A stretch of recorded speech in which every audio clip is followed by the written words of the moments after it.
Kemudian untuk yang persyaratan kedua yaitu satuan pendidikan yang sama ini tidak memenuhi. Nah ini teman-teman, jadi karena pindah satuan pendidikan, maka di sini nilai PG-nya ini tidak bisa dipakai untuk di tahap 2 teman-teman. Assalamualaikum warahmatullahi wabarakatuh, sobat-sobat calon guru, selamat datang di channel calon guru. Sobat-sobatnya saya ucapkan selamat bagi teman-teman yang telah mengerjakan ujian P3K Guru tahap 2.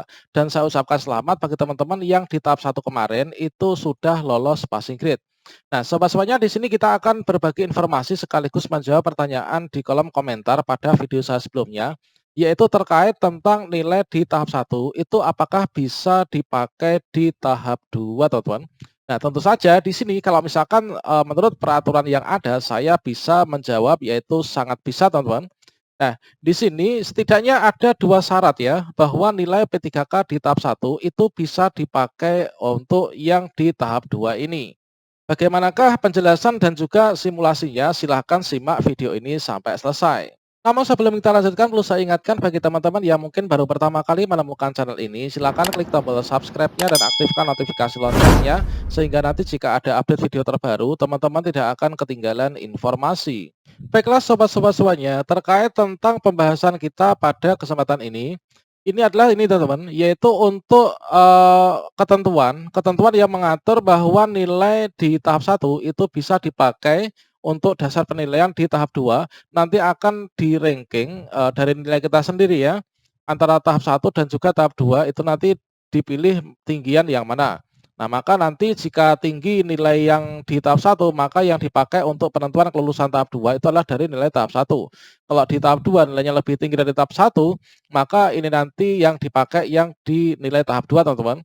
Nah, hal tersebut itu sesuai dengan Permen Pan RB nomor 28 tahun 2021, tepatnya pada paragraf yang ke-10, yaitu mengenai pengolahan nilai, pengumuman hasil, dan juga masa sanggah seleksi kompetensi 2, tepatnya pada pasal 34, teman-teman.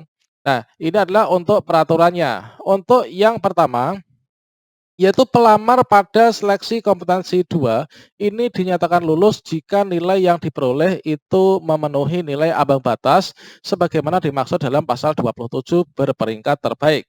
Jadi teman-teman untuk lulus di tes tahap 2 ini adalah harus nilainya itu passing grade semua ya, baik itu teknis, kemudian manajerial, sosiokultural, dan juga wawancara. Nah, selanjutnya kita juga harus mendapatkan peringkat terbaik, teman-teman. Jadi misalkan dalam satu formasi jabatan guru kelas SD itu ada 4 pelamar, semua lolos passing grade, maka di-ranking nilai yang terbaik. Dan untuk yang kedua, nilai yang diperoleh sebagaimana dimaksud pada ayat 1 dapat ditentukan ya dari nilai terbaik di antara nilai sebagai berikut, yaitu nilai seleksi kompetensi 1 atau nilai seleksi kompetensi 2. Nah, ini teman-teman sangat jelas ya. Kemudian, nilai seleksi kompetensi 1 sebagaimana dimaksud pada ayat 2 huruf A ini hanya dapat digunakan jika yaitu memenuhi nilai ambang batas. Jadi nilai yang kita bisa gunakan di tahap 2 ini dari tahap 1 kemarin itu adalah harus memenuhi passing grade, teman-teman. Kalau misalkan tidak, ya tidak bisa ya. Entah itu passing grade-nya tuh passing grade kategori 1, passing grade kategori 2, ataupun passing grade kategori 3. Nah, itu teman-teman. Kemudian untuk persyaratan yang kedua, pada seleksi kompetensi 2, ini pelamar memilih jabatan dan bentuk satuan pendidikan yang sama dengan seleksi kompetensi 1. Nah, nanti kita akan membuat simulasi ya terkait tentang yang bagian ayat 3 poin B ini, teman-teman. Kemudian nilai seleksi kompetensi 2 sebagaimana dimaksud pada ayat 2 itu hanya dapat digunakan jika memenuhi nilai ambang batas. Nah, ini teman-teman. Jadi di sini kalau misalkan kita rangkum bahwa syarat nilai tahap 1 supaya bisa dipakai di tahap 2 ini adalah yang pertama, nilai tersebut harus memenuhi nilai ambang batas atau lolos passing grade. Dan kita harus ingat bahwa untuk nilai kita itu dapat dikatakan lolos nilai ambang batas atau passing grade itu adalah lolos passing grade dari ketiga komponen subtes ya. Mulai dari teknis, untuk passing grade-nya itu disesuaikan dengan mapelnya masing-masing.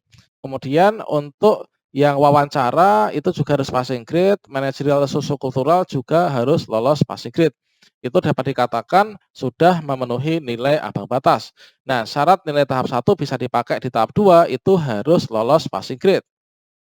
Kemudian yang kedua, persyaratannya pada seleksi kompetensi 2, pelamar memilih jabatan dan bentuk satuan pendidikan yang sama dengan seleksi kompetensi 1, teman-teman. Ini adalah syarat untuk bisa dipakai ya untuk nilai kita ini.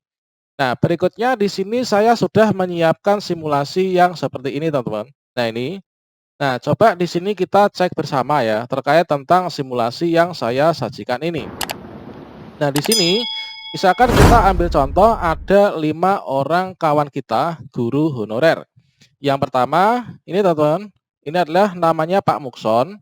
Nah, di sini untuk Pak Mukson ini dia itu nilai di tahap 1 kemarin itu sudah lolos passing grade. Nah, ini untuk Pak Mukson, ini statusnya di tahap 1 kemarin ini sudah lolos passing grade ya. Nah, ini. Kemudian pada formasi di tahap 1 kemarin, beliau memilih formasi jabatan guru matematika SMP. Ini teman-teman.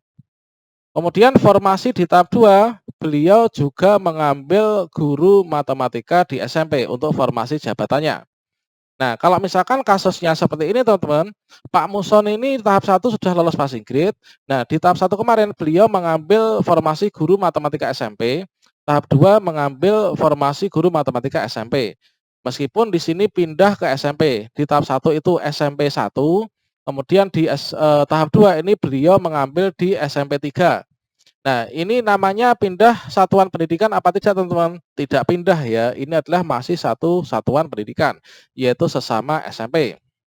Nah, di sini kalau misalkan kita analisa sesuai dengan persyaratan dari poin pertama, memenuhi nilai ambang batas, di sini memenuhi ya, memenuhi ambang batas. Untuk persyaratan yang bagian kedua, ini adalah beliau ini memilih formasi jabatan dalam satuan pendidikan yang sama, yaitu SMP. Berarti untuk nilai tahap satunya Pak Mukson ini bisa dipakai. Nah, ini bisa dipakai ya, saya kasih tanda seperti ini. Ini bisa dipakai teman-teman untuk Pak Mukson. Kemudian untuk yang simulasi kedua. Nah, di sini Burani. Burani ini di tahap satunya itu dia tidak lolos passing grade, teman-teman. Nah, ini. Kemudian di formasi tahap 1, ini beliau mengambil formasi jabatan guru kelas SD. Kemudian di tahap 2 ini mengambil formasi jabatan guru kelas SD juga. Nah, di sini kita lihat pada persyaratannya. Untuk syarat pertama, memenuhi nilai ambang batas, ini tidak memenuhi ambang batas ya, teman-teman. Nah, ini tidak memenuhi ambang batas, ya kan? Kemudian berarti di sini tidak memenuhi persyaratan yang pertama. Nah, untuk yang persyaratan kedua, dia memilih formasi jabatan yang sama ya, sama-sama SD-nya. Nah, ini memenuhi persyaratan, teman-teman, untuk yang bagian satuan pendidikan ini. Nah, di sini karena tidak lolos passing grade, maka nilai tahap satunya ini tidak bisa dipakai ya untuk Burani ini di tahap 2. Nah, ini teman-teman saya kasih tanda silang yang nggak bisa dipakai. Kemudian untuk yang ketiga, di sini ada kawan kita namanya Pak Imron. Pak Imron di tahap 1 ini sudah lolos passing grade, teman-teman. Kemudian formasi di tahap 1, formasi jabatan yang dilamar itu adalah guru matematika SMP. Nah, ini. Kemudian lambat laun berjalan ketika milih formasi, ternyata untuk formasi SMP yang ada pada guru matematika di kabupaten atau kotanya ini sudah habis, sehingga nggak ada formasi lagi. Kemudian beliau itu karena ijazahnya linear untuk melamar SD, beliau itu melamar menjadi guru kelas SD. Nah, ini adalah untuk persyaratan pertama, ambang batas ini memenuhi ya. Kemudian untuk yang persyaratan kedua yaitu satuan pendidikan yang sama ini tidak memenuhi. Nah, ini teman-teman. Jadi karena pindah satuan pendidikan, maka di sini nilai PG-nya ini tidak bisa dipakai untuk di tahap 2, teman-teman. Kemudian di sini namanya Pak Rahmat, ini di tahap 1 tidak lolos passing grade. Nah, di sini beliau memilih formasi guru IPA ya, guru IPA SMP. Kemudian di sini di tahap 2 mengambil formasi guru IPA. Persyaratan pertama ini tidak lolos passing grade ini nggak bisa, teman-teman. Meskipun di satuan pendidikannya ini sama ya, ini nggak bisa. Berarti ini tidak bisa dipakai nilainya. Kemudian yang ketiga, yang berikutnya, Bu Siti ini tahap 1 sudah lolos passing grade. Nah, beliau Bu Siti ini mengambil formasi jabatan guru PJOK SMP. Nah, di tahap 2 beliau juga mengambil formasi jabatan guru PJOK SMP lagi. Nah, dikarenakan di sini untuk persyaratan pertama passing grade ini memenuhi syarat, kemudian satuan pendidikan sama memenuhi syarat, maka nilainya bisa dipakai untuk di tahap 2. Ini teman-teman, jadi sangat jelas ya teman-teman. Jadi nanti akan di-ranking, diambil nilai mana yang paling baik.